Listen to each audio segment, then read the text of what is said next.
3, 4. Hello, everybody. Welcome to the 12 o'clock edition of Pagan Day of Prayer. Joining me now is Donna Donavon of Appalachian Pagan Ministry. It's good to see you, hon. Hi, how are you? Good.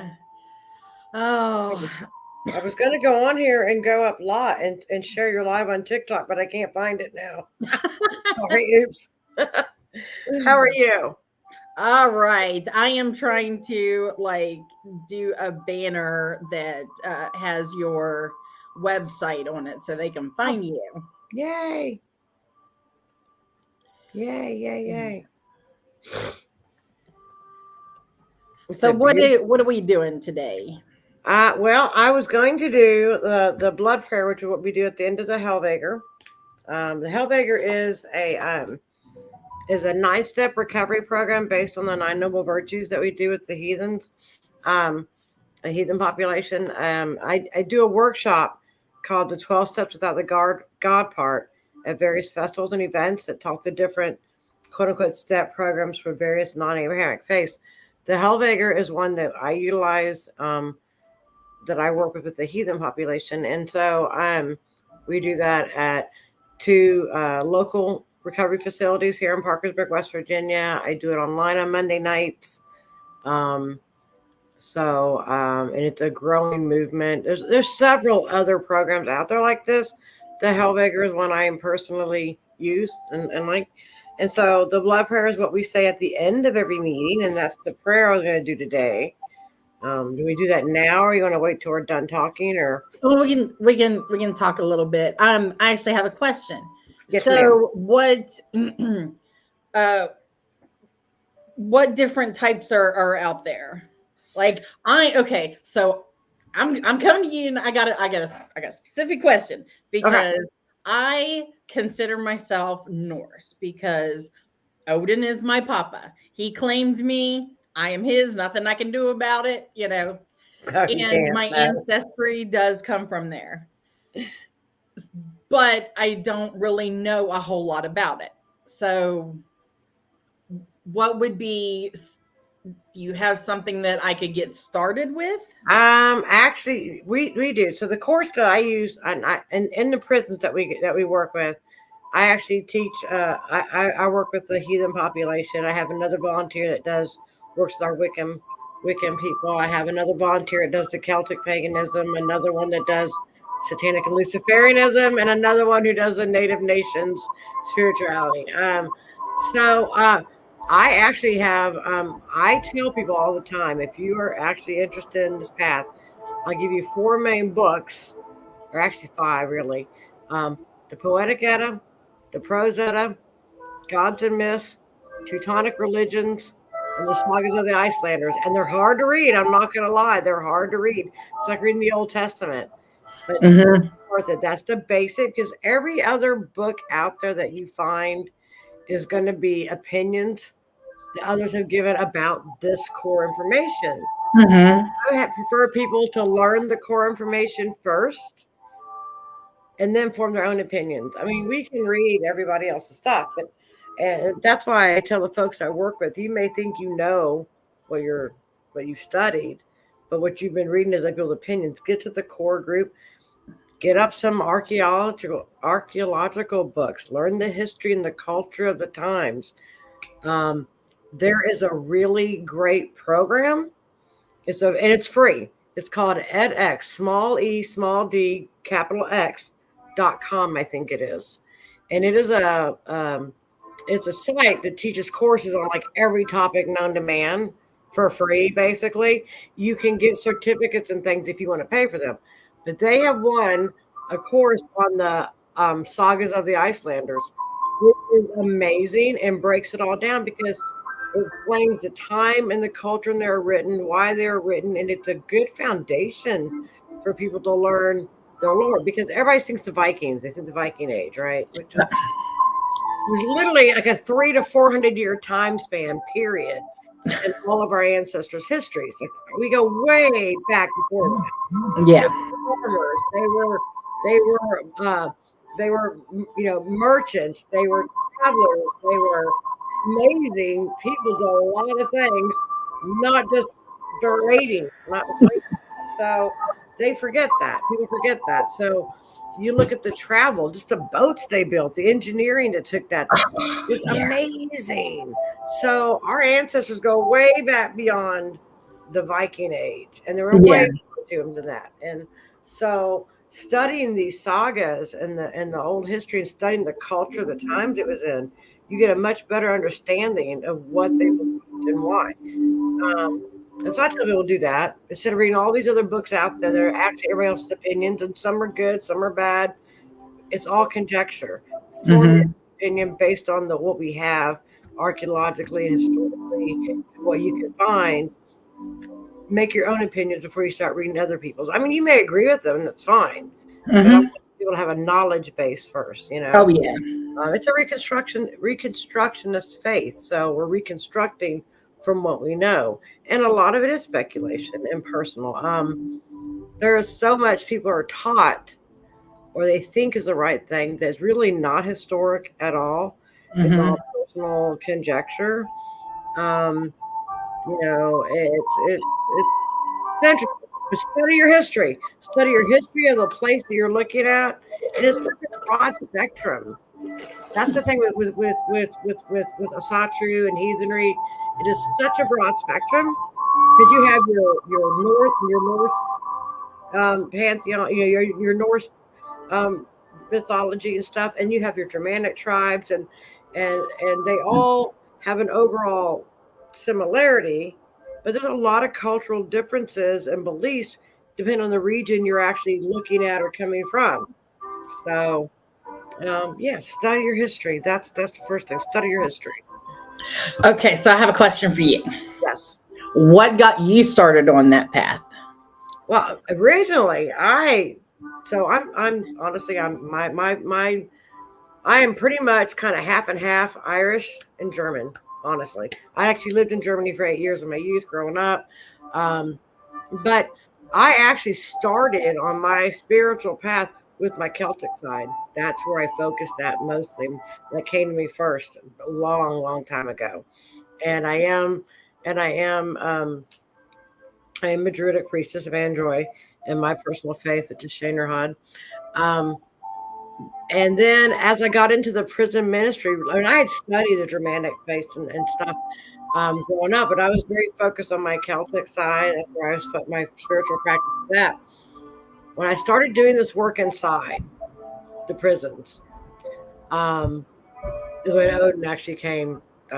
He one time just came and said, you know, told me thank you, basically coming back from a visit, and I'm like, whoa, I ain't dealing with you. You ain't never on my altar for you. You just over there, you know. And we had this agreement at 9 years ago. He and I had this agreement that I keep serving his folk, and he won't let me get shot. And so far, it's working. I'm still here.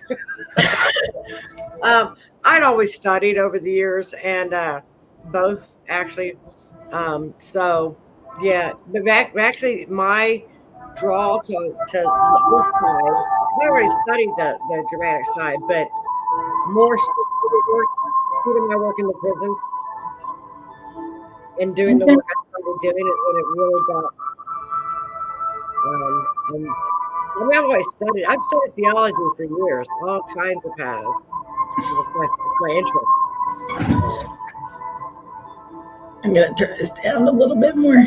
Yeah, no, I've studied theology for many years. That's my interest. My degree is actually in cultural anthropology, but I was going to go on to get my master's in divinity for theology, but I ended up not. So I always say, if you want to learn about a culture and a people, you learn their religions. You understand why they do what they do. It's the best way to understand people. And you know, I have a quote that I've said forever. It's on our website that, you know, hate is based on fear and fear is based on ignorance. The only way to eradicate hate is to educate. So the more we know, the less we fear, the less we hate people. And we you know. So that's why. And so now it's our biggest focus now has been in the recovery community and reentry. Well, we still do the work inside. I hold meetings online with folks inside several facilities around the nation. We send literature when we can. My stroke kind of delayed a lot of things, obviously. I got behind a lot of mail, but we're working on it. But we're really focusing hard on the reentry and recovery community for folks of our path, because that's, we need the help out here. There's a lot of people needing help out here. Mm-hmm.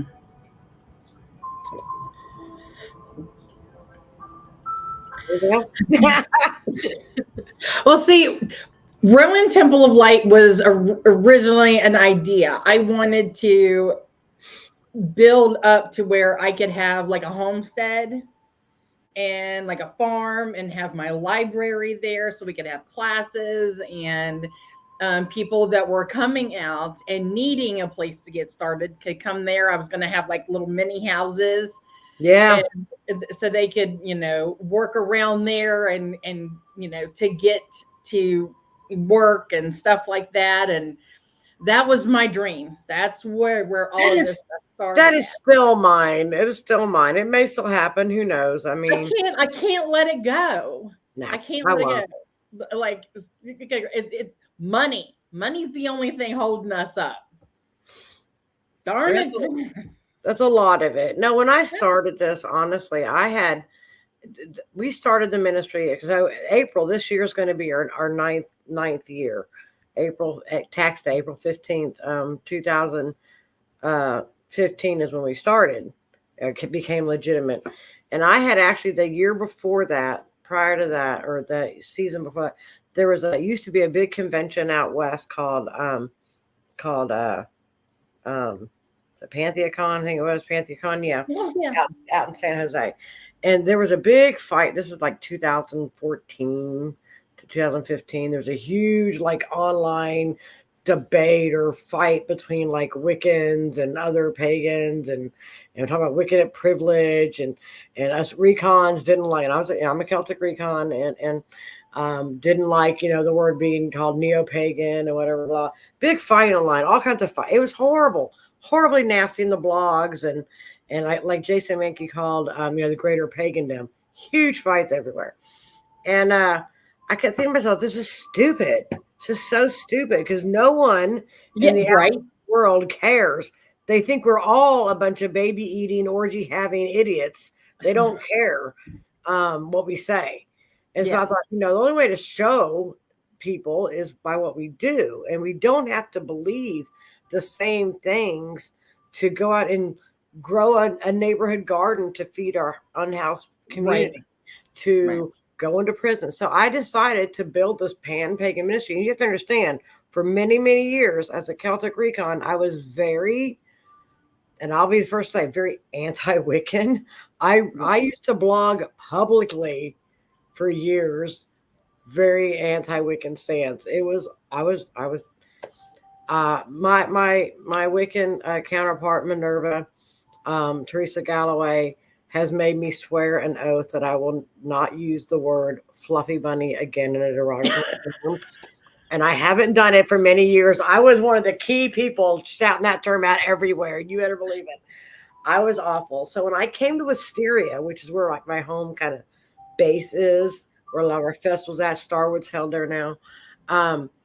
My first year there was my real experience out in like greater mixed eclectic pagan community. And let me tell you, my first festival there, my little brain, who doesn't deal with eclecticism at all, almost burst. Like, it was insane. I didn't know what to do. Minerva's the one. Meeting her and working together really broadened up my views on things. I was but I had decided at that time, we need to do something, and I decided to do this pagan ministry, which was, and I thought, okay, so what am I going to do with this? And I meditated and did some journey work out there on the Ancestor Mound, and they came and said, go to prison. And I'm like, I really don't want to get locked up again. Thank you very kindly. I did it once. I want to do it again. And they're like, no, the nose was smack in the back of your head. Go to prison. And I was like, oh. So that's when I found Minerva. Said, hey, want to go hang out with a bunch of convicts with me inside? Like, yeah, let's go. So That's how we started. It was basically just to show that we don't have to believe the same to do good works together, because like I said, the outside world doesn't care what we say and argue about. They look at what we do, and I don't have to believe the same thing she believes to go work together and serve folks in our community that need our help, be it incarcerated, in recovery. You know, we're doing a street outreach out here now every other Sunday, passing out free meals and hygiene products and harm reduction supplies to all the unhoused people in Parkersburg. And they don't care if you're a Christian, they don't care. They just need the help. Yeah. You know, all that belief stuff goes away when you're actually helping somebody who needs actual help. Oh yeah. That's what we do. Yeah. So I saw you're looking for something that you need. Would you like to tell us about that specific need for the community right now? Oh, as far as the place, we got it. We got it. Really? You missed my post. I got it. We have our new meeting space. We're going to the public library every Wednesday, 6 to 7 in Parkersburg at the North End Library on Emerson. We will be there every Wednesday, 6 to 7, holding our Heilvegr meeting, which is our 9-step recovery program based on the 9 virtues, and open to the public if you're a practicing heathen. If you're not a heathen, you probably, you know, I can find something else for you, yeah, we got it. We got a place. We do have a wish list on our website and on our Facebook. I've been putting a wish list up for products for people if they want to help our outreach program. We've got harm reduction supplies in there, hygiene products on there, and stuff for our outreach program. Or you can send money. We take money. We have no problem taking money. We are a nonprofit. You know, I will give you a receipt. Any over $250, I'll send you a receipt for your taxes. and the PayPal is send us to prison. Yeah, www.paypal.me/send us to prison. And the cash app. I remember that one. And the cash app is $APM capital small TO capital P RISON, APM to prison.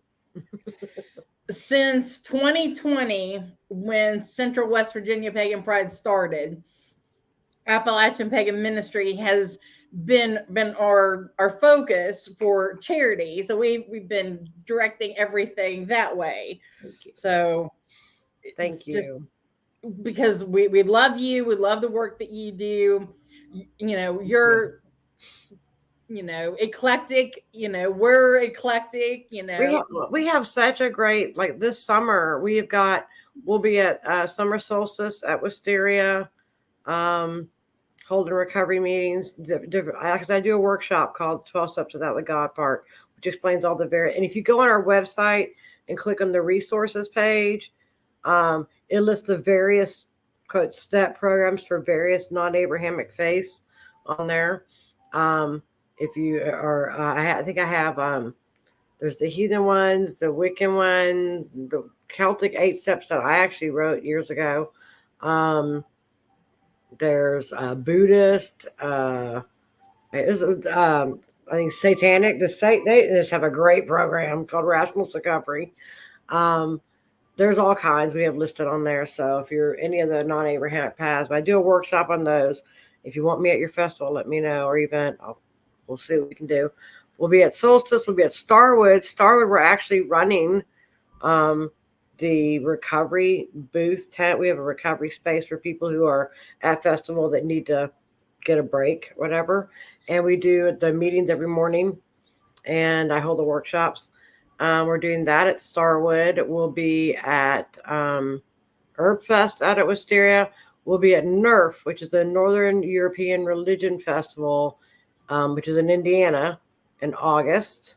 I think it's August 9th through 14th or 11th through 14th.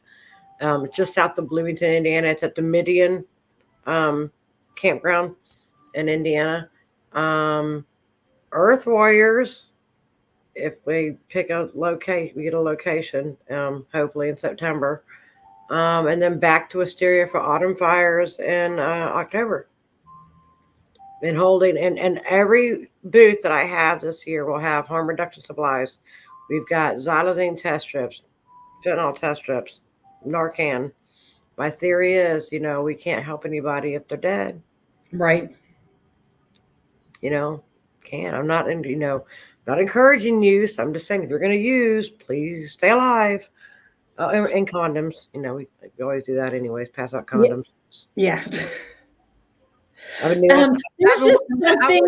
I've worked medical and festivals for so many years. We used to literally drive around festivals, especially music festivals, and throw out condoms and water. Here. Well, there's a reason for that, because our festivals bring out that. Especially fertility rituals everywhere.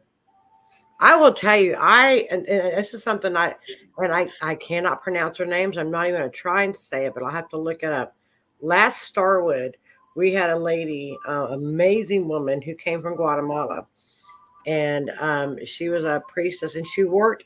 There's these stingless honeybees in Guatemala. They're these Mayan stingless bees. It's like this, and they make the honey from them is considered like really like magical. Wow.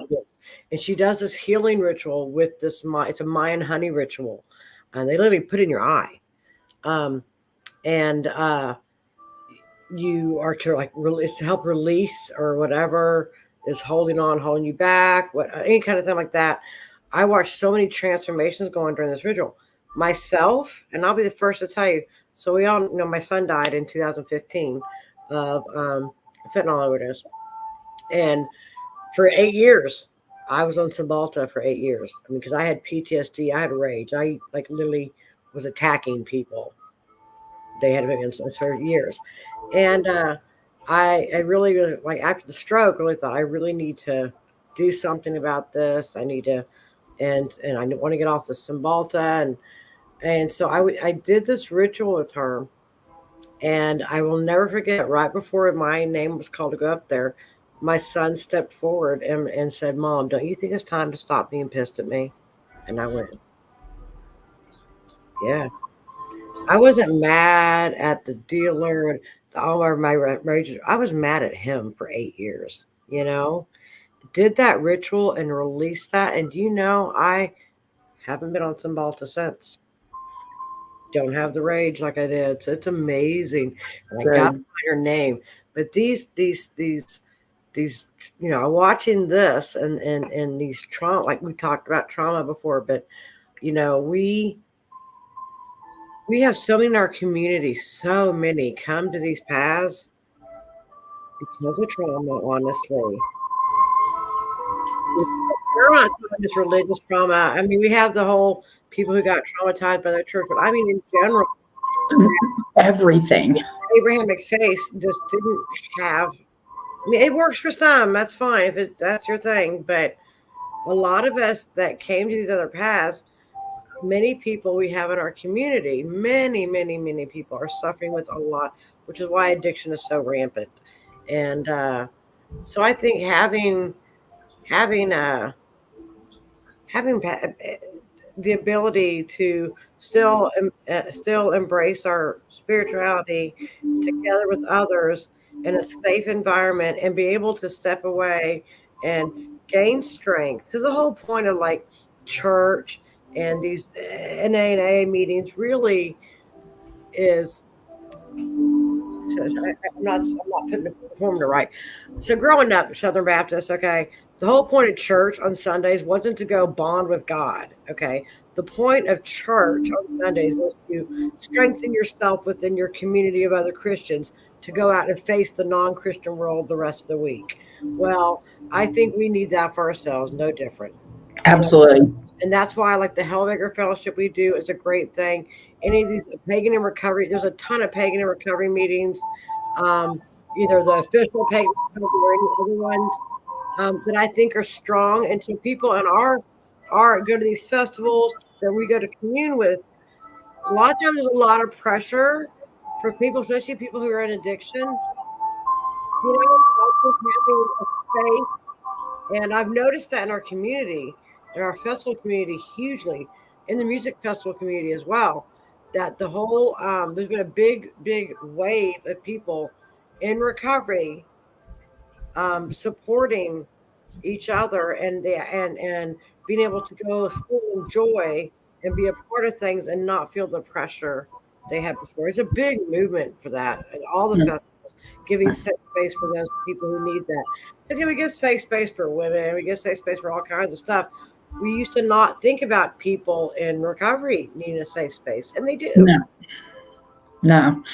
And most people didn't really take any type of mental health into consideration until recent years. Yeah, absolutely.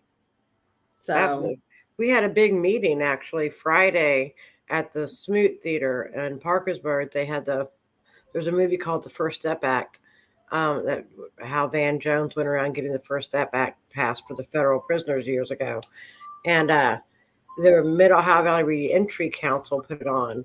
And there was a big town, we had group discussion for 2 hours and talking about how mental health is a huge priority these days. I mean, we just recently, locally, had a young man who's 13 that suffering from mental health and being bullied at school, went home and shot himself. 13. Like, I can't even fathom, And so mental health is a huge issue. Mm-hmm. And we don't.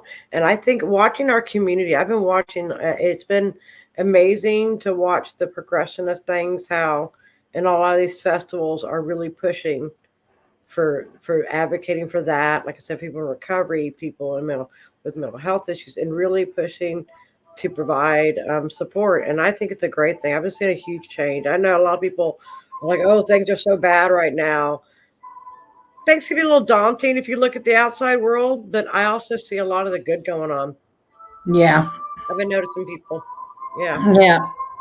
I'm really trying. All right. So, are you ready to lead us? Yes, ma'am. Yes, ma'am. All right. So, what did you do? Behold, the blood runs true. Our people walk again in the trough of our ancestors. We raise our voices to the gods of our folk, and we hear their answer in the depths of our soul. We hold out our hand to the whites of this land, and we feel kinship with the living earth. In the struggles of this life, we are never alone. We find strength and valor in our gods, love and wisdom in our goddesses, hope and pride in our ancestors, and faith and frith in our folk. We will carry our way forward, and we shall not fail. Bound by blood, guided by honor, united in purpose, we are one people. Hail the gods. Hail the gods. And hail you, Miss Lady Gwendolyn. You rock. Hail you. I love you. And vote for me for Pagan of the Year. Yes, you are a nominee. So, yes. So for those of you curious, go to our Rowan Temple of Light Facebook page, and there is an event there for the awards, and you will see all the nominees. You will see Donna there with her, you'll see her photo with her bio and what she's nominated for. So it is under the category of Pagan of the Year. Voting starts May 1st. And everyone, like I got to say, the nominees this year, not just me, I am phenomenal. The nominees there's a great bunch of folks, man. It's amazing For like everything. Oh yeah, I mean, look, I vote for Two Tinkers for Store. I'm very biased. I know. I'm awful. All the stores are great, but I love Two Tinkers. They yeah, I know. They were nominated last year, and then this year they lost their brick and mortar, so they've kind of switched things around. But it's the Tinker sideshow now. Yeah. And they're like, I love it because it gives me like old pure vibes, like of merchants going from like, and I love it. Awesome. Like something for the community. And they're such good people. They're so fun. Yeah. They're fun. Yeah. So, well, thank you, my dear. All right. Thank you for joining us. And I appreciate all your hard work that you do for this community. And like this comment right here, which I'm going to show, you are one of the most hardworking. I love you, Ace. Don't tell his husband, but I've got a crush on him.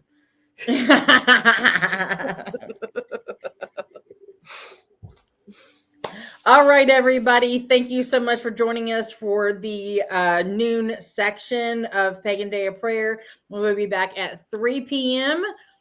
By the Eastern way, Standard Time. What? You are amazing, and we all are so honored to have you like lead all these things. You're awesome, Gwen. You're amazing. You're gonna make me cry. I love you, and you're a rock, man.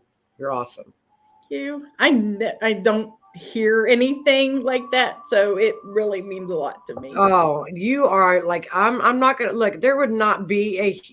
I'm not saying there wouldn't be. We have a lot of people, and like Dottie's doing her stuff. It's amazing. You have been a foundational key point in this pagan community, especially in West Virginia. I don't mean just Central, all over. You're awesome. So thank you for all your work. Thank you. Absolutely. No, I gotta wait a minute. It's true. We love you very much. I needed to hear that. You know what? Maybe you work your butt off. Like people have no. I watch. I don't say a lot. I watch a lot, but you're a rock. You're a rock. I just got a big mouth. Well, we all do. It's a good thing I don't sing.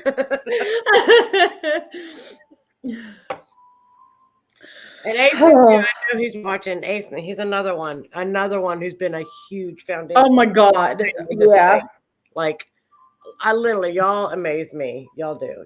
I wouldn't be where I am without. I can go around and do these little things I do on the side, but you guys are like forefront and focused and really getting the word out there to the greater masses, which is amazing. Honestly, I mean, it's again showing people that we're not a bunch of baby eating orgy well, maybe some, but not all predominantly orgy having, crazy people. Yes. It's the thing you make, and so I really appreciate all the work y'all do. Everything. Thank you. All right. Now that I can focus.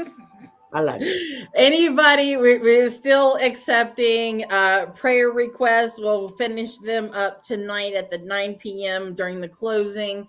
So the candle is lit. The list of prayer requests is underneath of it on the altar right now.